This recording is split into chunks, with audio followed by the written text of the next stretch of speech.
Tato. The more observant of you will notice that I am not Shai Navort. I am Jessica Hammond. I am the, or how do you, candidate for the Opportunities Party. I'm here because Shai and Jeff are at the Epsom Roadshow tonight. But if you're not there, you're here watching us talk about ECE, early childhood education. So tonight, Epsom Roadshow. We've got roadshows all around the country. So get along to one if you can and maybe bring a friend. Look at the top Facebook page for when there is a roadshow in your area. Tomorrow, if you're in Auckland, we've got Jeff and special guests doing a big talk about UBI that is at the Graylin RSC at 7:30. So get along to that. Tonight, my very special guest is Dr. Naomi Pocock, who is our education spokesperson. And we're going to meet her and find out a little bit about her. And she is going to launch our early years learning policy, which is super exciting. So I'm very, very pleased to introduce Dr. Naomi Pocock. Hi. How's it going? Good, thanks. Excellent. Yeah.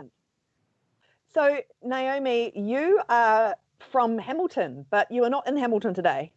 That's right. I'm spending a week in Wellington helping you with your really important campaign, Jess. So I've come down mainly to help you and also to have a few education-based meetings around Wellington, which I'm really enjoying. So, yeah, double whammy. This is like, Naomi is such a great member of the top team, and we all, candidates and volunteers, love helping each other with our campaigns, and it's a lot of fun. And if you want to help with our campaigns, you should get involved too. Sign up to be a volunteer or just get in touch with one of the team. So Naomi, this is a double whammy tonight. You're launching a policy and this is your Meet the Candidates as well. So we want to learn a little bit about you. Can you tell us a bit about yourself, where you're from, what you do with your time? Sure. So I grew up on a farm in the Waikato. Went to rural primary school, same one as Helen Clark actually, but at a different time. And I then went away to boarding school, did my management studies at Waikato University, got on the graduate program for Ernst & Young, which was great fun. Went overseas and worked for Hewlett Packard, and then set up a little company over there while I was over there doing indoor sports. Came home and did a master's and a PhD in, so my PhD was on concepts of home belongingness and identity construction. And, you know, that aligns quite nicely with the education and child development angle. And it was post-disciplinary. So even though the context wasn't education, it's, you know, it's beyond the borders of a discipline, if you like. And then I finished that, and 3 weeks later had my first baby. So I got 3 boys, had 3 boys in 3.5 years, which was madness for quite a long time. And they're now 5, 7, and 9. So because they're at school, I've got a chance to do something different. So that's really cool. I sort of a couple of years ago, around 2017, started sort of coming out of that mayhem bubble of having 3 children as preschoolers, and looked around the world and started to freak out a little bit about the future, and then found TOP and felt like a weight had been lifted off my shoulders. So, you know, for me, ko Te Opportunities Party, toku manawa ora, TOP is my hope and my strength. And so since for the last 1.5 years, I had a chat to Jeff about the one bit of the one policy that I didn't agree with, which was early childhood, and convinced him to allow me to write a early childhood policy, which I've been working on for the last 1.5 years, doing all the research. Have you ever? Yeah. So if you have any questions for Naomi about Naomi or about ECE or about anything else, just put them in the comments and we'll get to those shortly. We're just going to have a little talk about Naomi and about the policy, and then we'll get to your questions. So you've talked about what brought you to TOP. I think that's quite a common story for us candidates, not necessarily people who have been involved in politics, but people who have a real burning desire to make a difference. Yeah, absolutely. Yeah.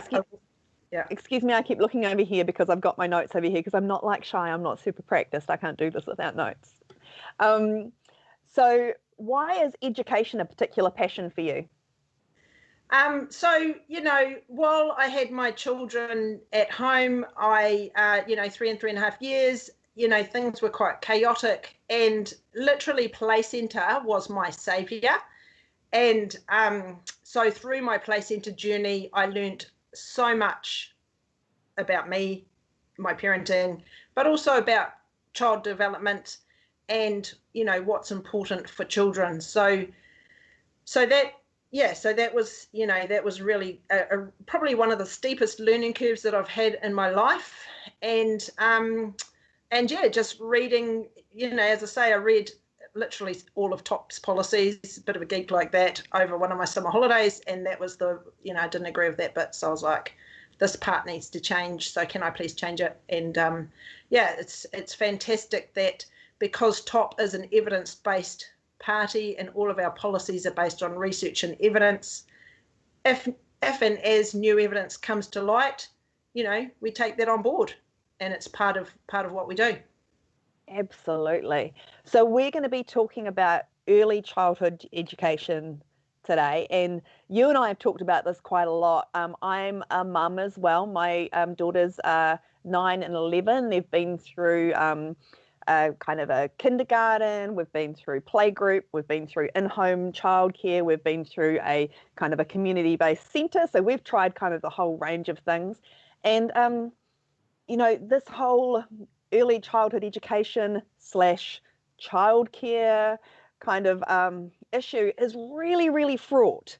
And we've talked about why that is a lot. And I think, it's really fraught for parents because everything about this is fraught for parents. So whether you are an at-home parent doing a whole heap of unpaid work, whether you're doing paid work, whether you're part-time, whether you're full-time, whether you have children, whether you don't have children, if you can or can't have children, there feels like there's a massive amount of judgment around everything. And because of that, there's naturally quite a lot of defensiveness about it because people worry they're going to be judged, and so everything around this issue seems quite fraught or emotional for parents.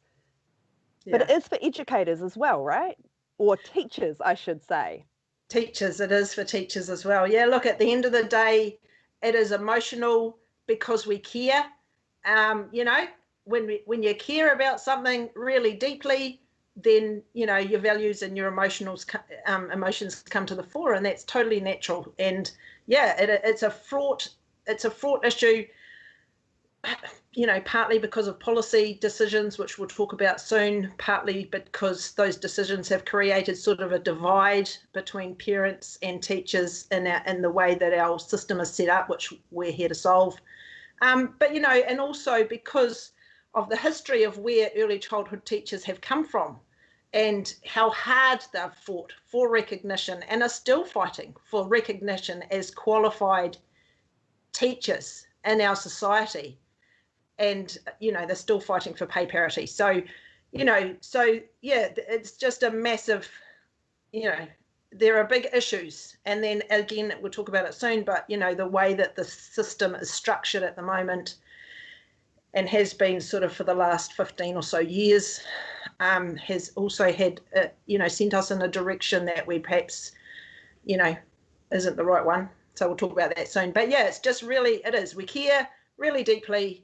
It is very emotional. And, bear with us as we run through the ideas that we have for resolving a lot of the stuff. So it might be fair to say that teachers in ECE feel quite undervalued, and that's probably something they have in common with parents. The unpaid work of parenting is also really undervalued, and so there is a lot of a lot of emotion around that for everyone involved. We're the party that value it, so Right. Well, we're So here. one way you might value the unpaid work of parenting is by actually paying people to do that unpaid work, or at least giving some recognition of it with a universal basic income, which you can learn about if you go to the Graylin RSC tomorrow at 7:30, or by checking out our UBI policy. We never stop talking about it. You're not going to miss it. So let's get on to the policy itself, okay? So first, why don't you tell me a bit about how ECE is going at the moment? What is going well? Yes. Okay, so let me just start off by saying that some of the stuff that we're saying tonight is sort of a long-term vision for how we see early childhood education in New Zealand. And as with everything TOP does, it's grounded in evidence and it's long-term visionary. So some of the stuff you'll hear, you'll be like, oh, how's that going to work? Or how's that going to work? You know, it's not stuff that's going to be implemented in one election cycle. That is not how we operate. We are providing the vision for the nation to drive us forward. So bear that in mind as you listen this evening.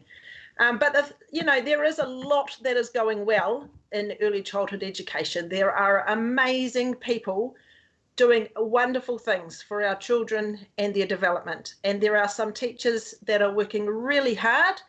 And there are also parents, lots of parents who are involved in their children's early childhood education. And that's, quite amazing in today's society that we've got that here. There are also some centres that, just really get the purpose and the value of early childhood education, and they're putting the children's needs first. And, across the board, the number one important factor for children and their development is warm, consistent, reciprocal relationships. And there are a lot of people in the sector who get that. So that's really good. We're also lucky in New Zealand that we have a wide range of early childhood education. So from kindergarten to early, education and care services, home-based care, kohanga reo, play centre, even playgroups get some funding from the government to run. So all of these things bring different possibilities in terms of children and their families and the involvement of their families in the education. And that's a good thing. And I think we need to remember to value the range of the services. And TOP is all about giving families choice. And so, we want to make sure that those services are valued in the marketplace and in our society. Now, Naomi, I'm just hearing that your internet is just not absolutely 100%. So if you're watching this and you're getting the occasional sort of frame freeze, it's not you. We're doing our best, and I hope you'll stay with us, and we'll keep going. Okay, sorry about that. If it's okay. Just every now and then, it's not a big deal. Okay. So also we have some wonderful, passionate teachers who are, let's face it, not in it for the money. We support pay parity for teachers and we, for qualified teachers and the levels within that. And we also recognise the intrinsic value of parents as educators of the children. Another positive thing is that we have a world-renowned curriculum called Te Whariki. It's not always implemented well, but at least it's a basis for us to aim for. And TOP want to create a sector that enables us to fulfil the promise of Te Whariki. In New Zealand, we also have a really strong ethic of care and community, which, we've seen in recent times with some of the things that have happened over recent years. And, compared to other countries, that's fantastic. And we also value our children. We don't, other countries, it's becoming increasingly like the kids are becoming commodities, economic units. In New Zealand, we still value children and their development in our society. And we agree on that, and the government invests quite a bit of money into early childhood education, $1.8 billion per year. Now, TOP is questioning the effectiveness of that spending and where it's going, but overall, we agree that investment in our young children is important, and that's something else that we should be celebrating. That's the So good stuff. that sounds pretty good, but I have a feeling there's a but coming. Are there some things that aren't going so well? There are some things that aren't going well, and I think, you know, there are some things that aren't going well in ECE, which I'll get to in a second. But more broadly, the challenge that we're facing is that we've created a system where parents are struggling to put a roof over their children's heads, whether that is through rent or house pricing. The cost of housing relative to wages has been rising exponentially for about 30 or 40 years, and we're now the most unaffordable housing market in the world, which creates a daily grind for our parents, which is just wearing them down. And so, Naomi, we've got a graphic here from Kane to show how a person on the average wage paying the average rent is working an extra half a day a week compared to what they were working 10 years ago. So that's just an extra half a day a week just to stay still. So no wonder parents in particular are struggling with having to find childcare or ECE for that extra half a day just to stay in exactly the same place, right? yeah, and you know, it has changed significantly over recent years, and now we have these exorbitant parent childcare fees, which we'll talk about soon as well. But yeah, the combination of the housing issue and the way that the ECE sector is going is just creating this, you know, really difficult situation for parents that they're in. And, you know, TOP has a really good solution for keeping house prices steady and, you know, reforming renters' rights as well to give security to families in having a home. And that's really important. We talk about that if people are interested about what our policy is around housing and renters' rights later on if we want to. Another challenge, broad challenge that we face is the lack of value placed on teaching and the notion of care. Teachers are underpaid. Some are working in some very difficult situations. And our economy doesn't recognise that sort of ethic of care through GDP, and that includes parents who are staying home to look after their children. That effort isn't counted in our productivity statistics. We've also had a recent increase in paid parental leave, which is great. It's gone out to 6 months instead of 12 weeks. That's a definite improvement. But, you know, we would question, well, what happens after 6 months? So we want to give people a universal basic income of $250 per week, $40 per week for a child, paid forever, no questions asked. And so for an average family of 2 adults and 2 children, that's almost $600 a week that you'll just get in your pocket without having to jump through any hoops. And that gives families more choice. So that's one of our many wonderful policies. It also obviously gives teachers more choice. They'll also get a universal basic income, so they will have more choice on what to do. And it just gives everyone that basic level of dignity from which to make life decisions. So overall, we've been seen as productive labour units to grow an economy, but that kind of policy ends up making more people work more hours, and our system has forgotten that we're actually human, and so TOP has a vision to solve that. Now, in terms of ECE specifically, I think we've got a graph about the number of licenses. So the policy focus has been on participation, so getting more kids into ECE, with little consideration of quality from a policy perspective. And that has created massive growth in the private sector investment in early childhood education, especially since the 20 free hours policy came in around 2005 to 2007. Now, that particular policy wasn't based on any evidence. There was no evidence to say that it is optimal for a 3-year-old to spend 20 hours in ECE. It was based on what the government at the time decided they could afford. There were also some last-minute political decisions that were made to enable that government to win the election, which was around bringing the private sector on board, which originally that policy wasn't designed for the private sector. So you can see that those kinds of policy decisions have an impact on what then happens in terms of the sector. As a side point, that 20 free hours policy has now turned into 20 subsidised hours. So parents are paying exorbitant fees on top of those 20 free hours for questionable benefit.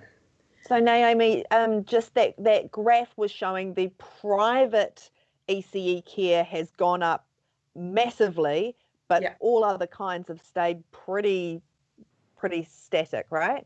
Yeah, pretty much static or dropped off. Some of the community-driven ones have declined over that period.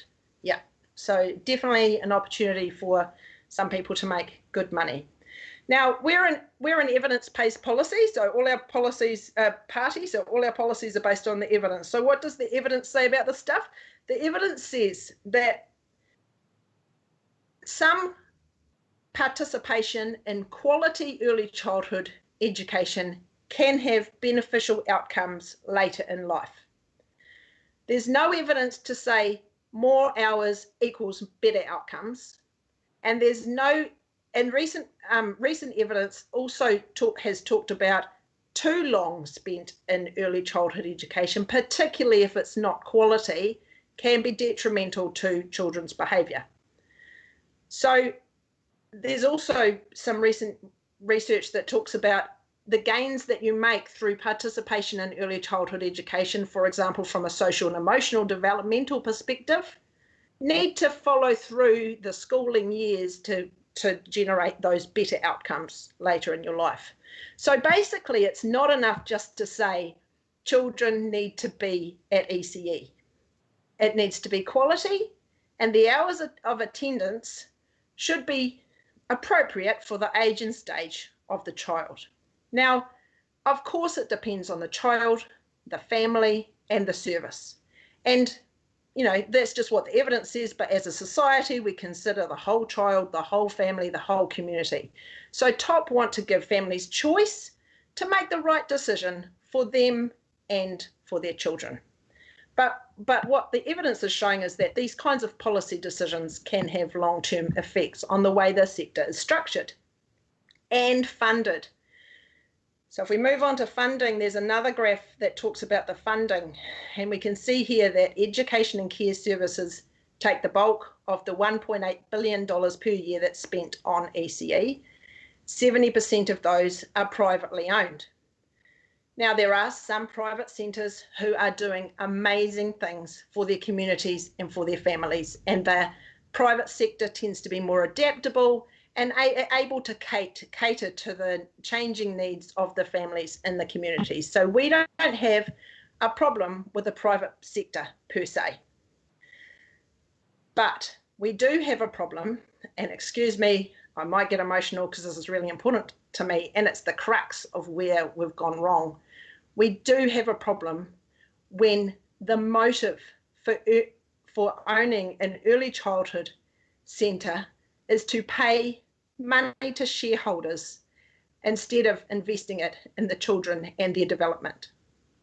Because this has a roll-on effect for our teachers, our children, the families, and their communities.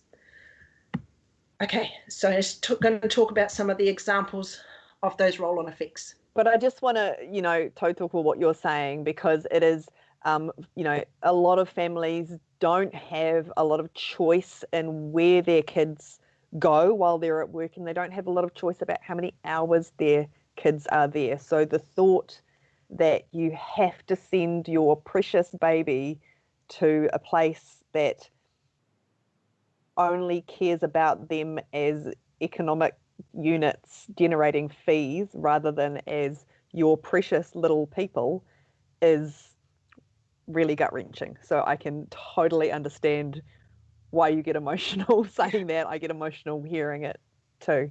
Yeah, I mean, it's as I say, it's it affects parents. It obviously affects the children in those situations, which we'll talk about soon.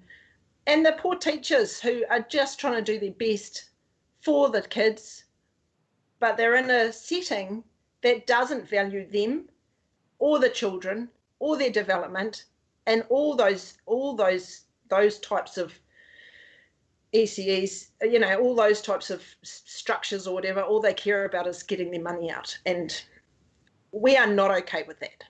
Yeah. Okay, some examples of some of the roll-on effects is, for example, we've heard in the news recently that a big corporation has tried to offer illegal contracts to its staff. That has caused a lot of stress for a lot of people. Families being told to drop their child off for longer than they wanted to, just so that the centre could get its full funding. Parents paying exorbitant fees, and because of the way that the accounting reporting requirements are, we actually don't know how much of those fees are just going into private pockets. Some academics have suggested that parent fees are basically paying shareholder dividends. We also, and you know, don't get me wrong, there are some private services operating well above the minimum regulations. So, you know, we're just talking about those ones where they have a dividend motive. The motive for owning it and having it is to get money out of it. There's also a challenge around equity funding. So bear with me here, but in 2010, the government decided that the private sector could have equal access as the community sector to taxpayer funding for privately owned assets. So that means that somebody could get taxpayer funds to build themselves an early childhood centre. Now, community-driven early childhood education centres have also been government funded, but the ownership remains in the community. Whereas when a private ECE is used for, you know, might be used for other purposes down the path, they still remain in private ownership, despite the fact that the taxpayer has paid or at least subsidised that building to be built. We also have a lot of centres that operate at the minimum regulations, which is quite terrible. But if we just changed the regulations, then that would enable those centres to demand more funding. And so it's like a bit of a vicious circle. So it's not a simple fix of just saying, we'll change the regulations and all will be better. We need to look at the foundational stuff, which I'll talk about in a minute. So I want to ask you about those regulations, but before I do, I think you said to me the other day that those private centres, we don't have any way of really knowing where the funding is going, whereas with the community and public ones we do. Is that right? Yeah, so without getting too technical, basically community centres have to provide full accounts, whereas the private sector is required to justify or account for the government spending, but then just provide a process, an accounting process for the remaining funds that they take in. So, you know, if you've run a business, you know how it works. And the bottom line is that we don't know, you know, how much of everything that goes in is ending up in private pockets. There are some ways to, you know, get into it and figure it out, but yeah, it's a bit like, here, look at my accounting process. Yes. No one look at the Ferrari in the background. Yeah. Yeah, don't check that I've got, you know, a beach batch and a yacht out the back. Ouch. Okay, so those regulations you mentioned, what's going on? What's bad about the current regulations? Okay, so as I said earlier, just bearing in mind that the number one most important thing in the healthy development of children is relationships, close, warm, reciprocal, consistent relationships. Our regulations as they stand don't really enable those relationships to flourish. Now, as I said before, some centres are operating above those minimum regulations and the relationships are flourishing between teachers and children. Some estimates say that about a quarter of our early childhood centres could be actively harmful to our children. And, you know, from a broader perspective, that's not good enough. So the main regulations that are problematic are the space allocations, the ratios, and the number of children that you can have under one licence. The ratios of teachers to children? Yeah. So, I could talk about the detail, but yeah, so basically the ratios is 1 adult to 5 under 2-year-olds, or 1 adult to 10 over 2-year-olds. Like, I've had 3 children in 3.5 years. I could not look after 10 of those. Space allocations, barely enough basically to swing a cat, basically, not enough room for these kids to run around and play and just be themselves when they are at the, when the place is operating at the minimum regulations. And then the licensing has gone up ridiculous amounts. So 1 license, you can have up to 75 under 2-year-olds and up to 150 over 2-year-olds under 1 license, which I is... just can't imagine how noisy that would be. I have 2 children and sometimes it's ear splitting. Yeah, that's right. Especially if they have to do the jobs. So that must be really stressful for both the children and the teachers. Absolutely. And just so noisy. And noisy, stressful, these are the problems. You still got teachers in those situations who are just desperately trying their best to connect with the children. Oh, I bet. But then to make it work, Yeah, oh no, I know, exactly. Those teachers are working their guts out, most of them. Yeah, and then, to make it work, often they have to be on a sort of, a rotational system. So you'll have 1 on nappies, 1 on bottles, 1 on sleeping, 1 on playing, whatever. But, then the baby's getting passed around all these different adults to do different things. And so when we're talking about, deep interpersonal relationships building, it's just nigh on impossible. And, within those places, there's quite a high turnover of staff, obviously, because it's really difficult working conditions. And, it's another reason why relationships don't occur. So, TOP is the party that listens to experts, and that includes the teachers.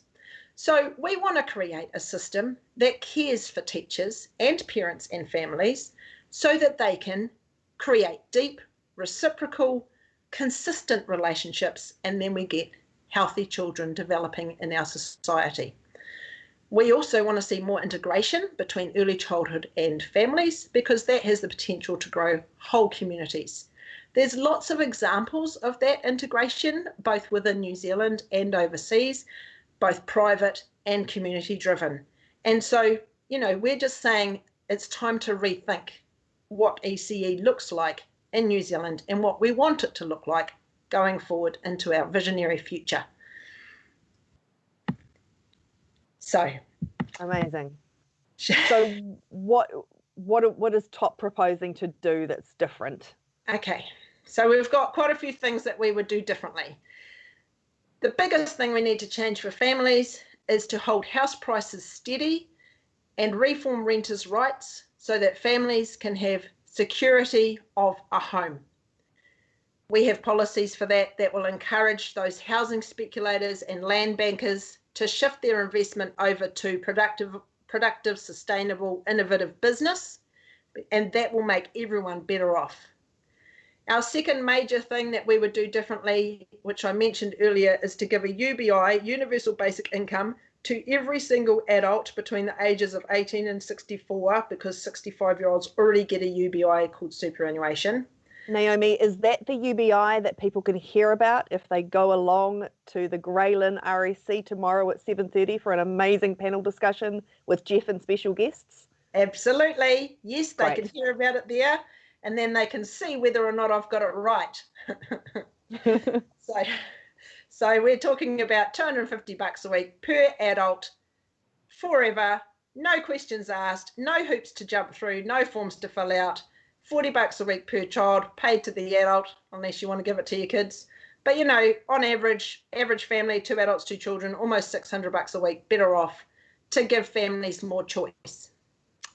In terms of early childhood education itself, we would increase the $1 per hour per child rate for community-driven services to bring them back up in line with those other services that are getting funded at a higher rate. We would still invest in quality ECE, so the more qualifications the people have, the more pay that centre gets, the more higher rate they get. We also want to invest in communities that have been under-resourced in the past because they're not as lucrative, or for other reasons. We can identify where the resourcing has sort of dropped below what needs to happen.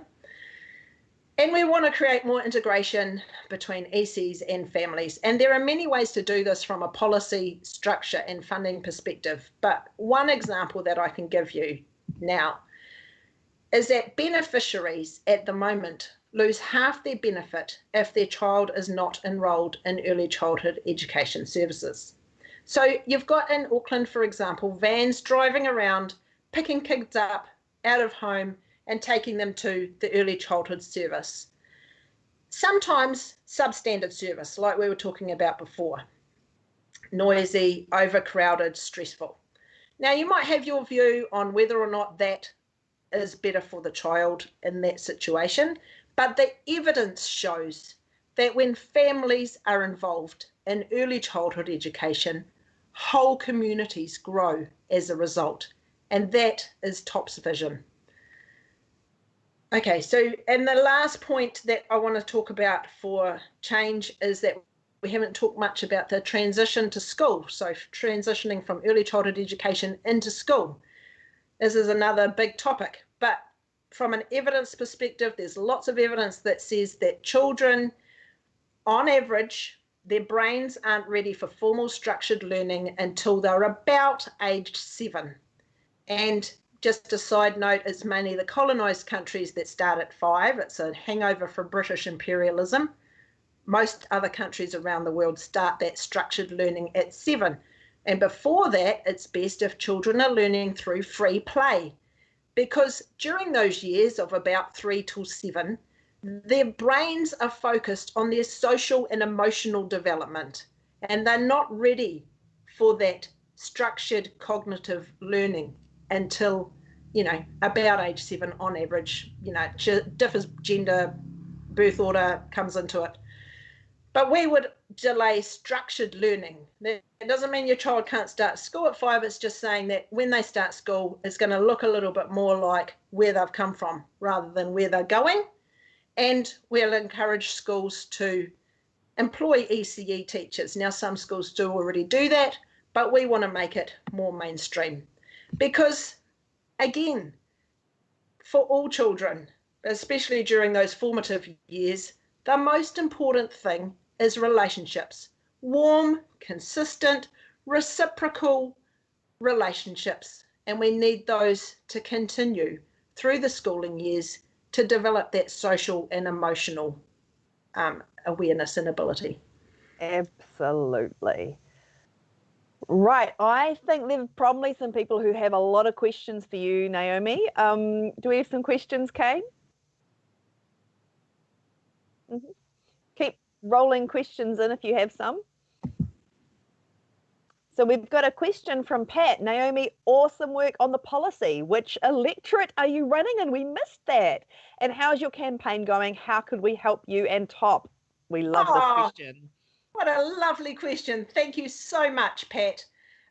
So I'm running in Hamilton East. We do have about 15 candidates, I think, at last count. A few recently have been announced all over the country.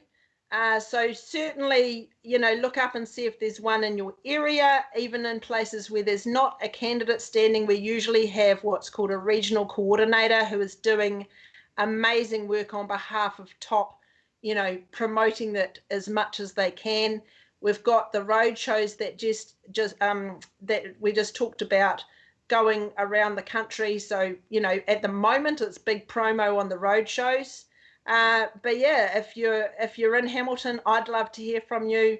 If you're somewhere else, you're welcome to get in touch with any of us, or find out if there's a regional coordinator, which I can help you with that. So if you get in touch with any of us, we will hook you up with someone basically.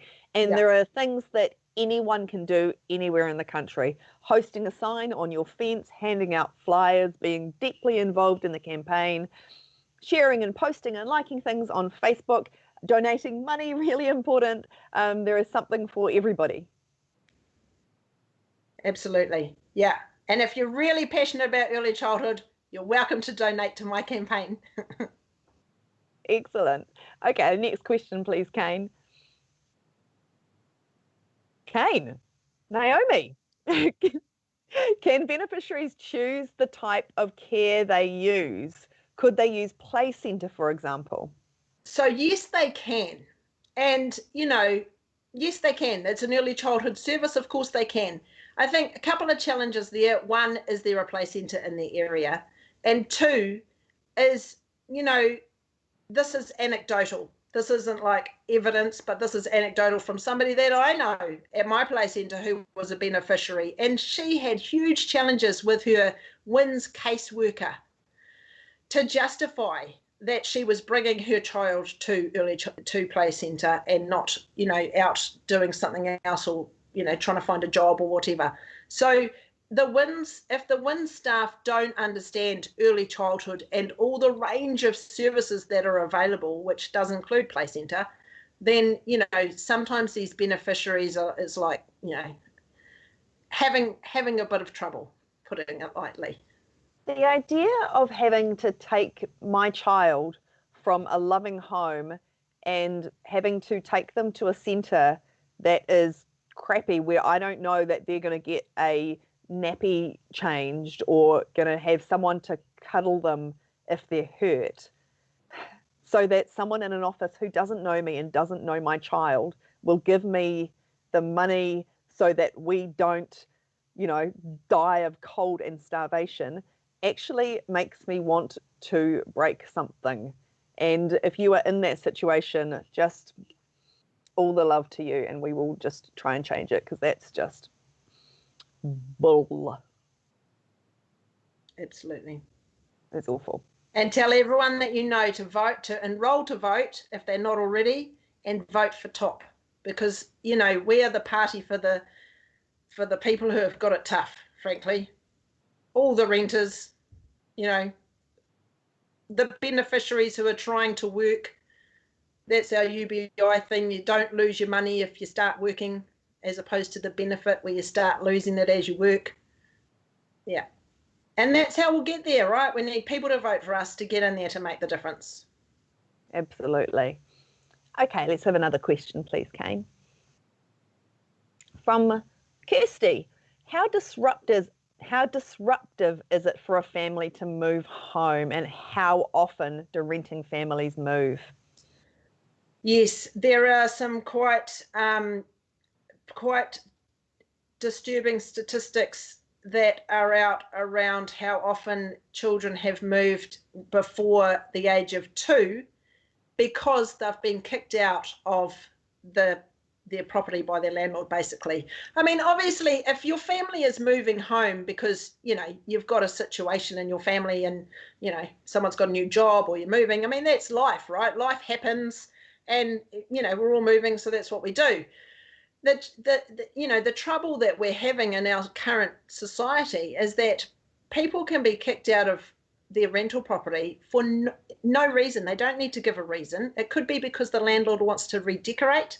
It could be because the landlord has got a property in a place that's going up in value so much that it's actually, in the hard basket to even have tenants. So I'd rather have my house empty and I'll just get the capital gains. Like, it's just ridiculous.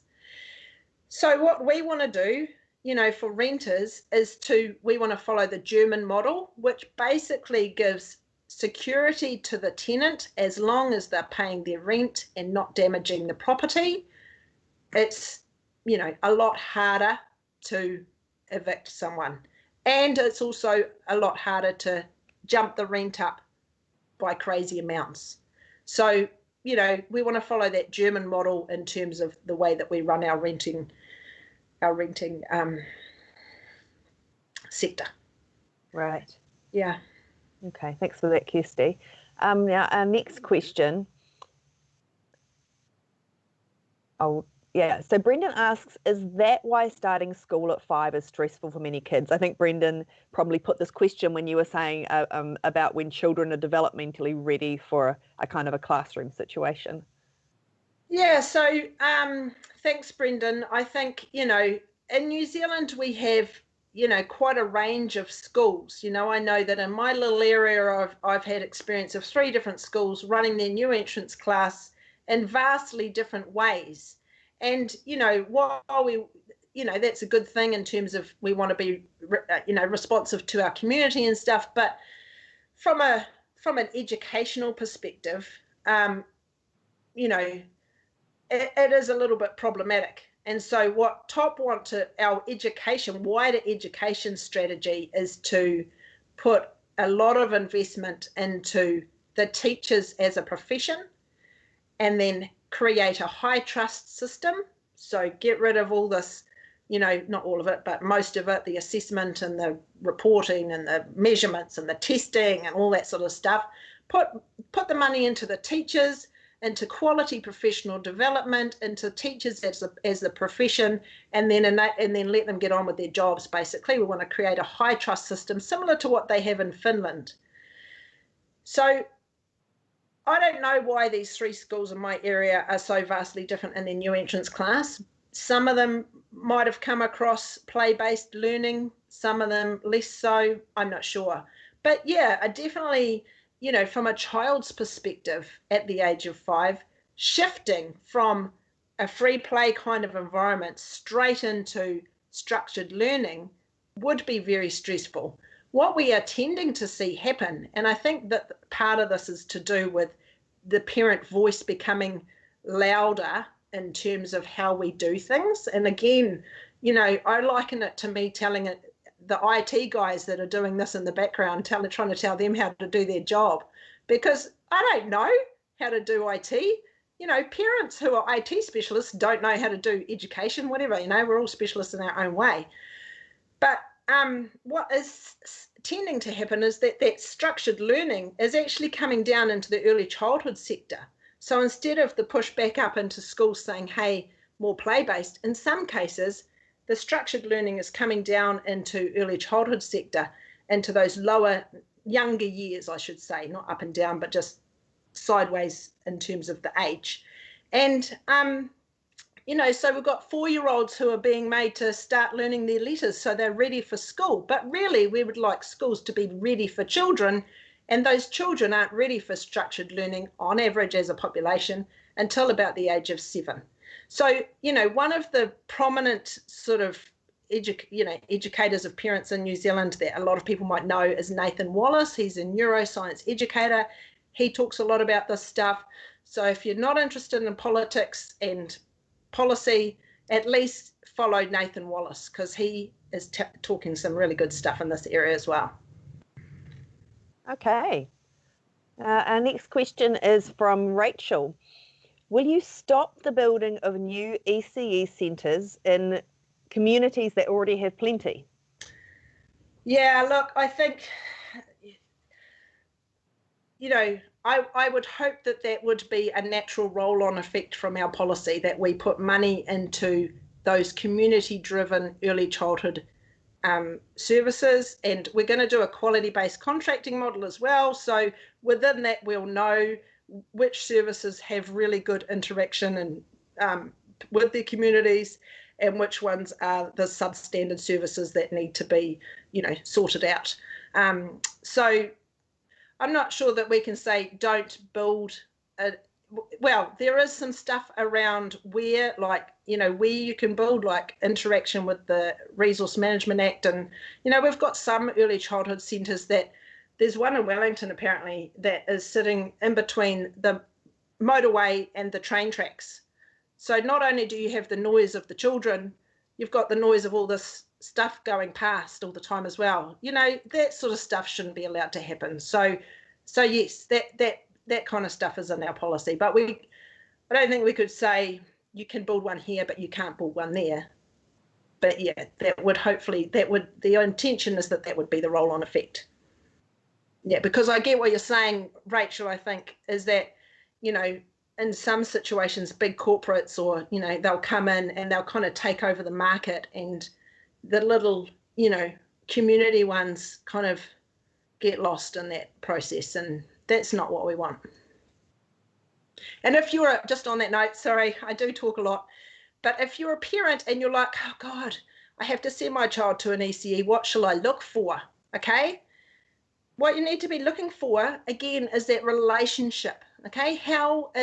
Take your child with you and get an indication from your child about how comfortable they feel.